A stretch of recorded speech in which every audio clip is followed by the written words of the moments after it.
અને ખાદ્ય પદાર્થોમાં બેદરકારી હજુ પણ યથાવત છે। અલગ અલગ જગ્યા પર આપણે રાજ્યમાં અલગ અલગ સમાચારો સાંભળ્યા છે અને વધુ એક એવો કિસ્સો સામે આવ્યો છે અમદાવાદથી। અમદાવાદના મણિનગરમાં રહેતા પરિવારને એક કડવો અનુભવ થયો છે। દોષી પરિવારે ઝોમેટોમાંથી મંગાવેલ મીઠાઈમાંથી ફૂગ નીકળી। આ લોકોના સ્વાસ્થ્ય સાથે ચેડા થતા હજુ પણ યથાવત છે। પ્રસાદ માટે મંગાવાયેલી મીઠાઈમાં ફૂગ નીકળી છે। દોષી પરિવાર કે જેમના દ્વારા ઓર્ડર કરવામાં આવ્યો હતો ઝોમેટો દ્વારા અને મણિનગરના ગ્વાલિયામાંથી તેમણે મીઠાઈ મંગાવી હતી।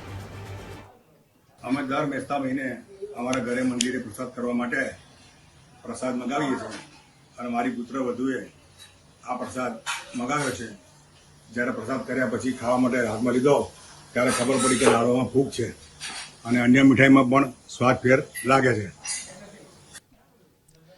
વધુ માહિતી મેળવીશું। સંવાદદાતા રીમા દોશી આપણી સાથે જોડાયા છે। રીમા, મણિનગરમાં દોષી પરિવારને કડવો અનુભવ થયો, મીઠાઈ મંગાવી, ફૂગ નીકળી, શું વધુ વિગતો? ચોક્કસથી રાધા, જે પ્રકારની માહિતી પ્રાપ્ત થઈ રહી છે, મણિનગરમાં રહેતા એક પરિવારે આજે ઝોમેટો પરથી ગ્વાલિયા સ્વીટ્સમાંથી ઓર્ડર કરી હતી મીઠાઈ અને ફરસાણ।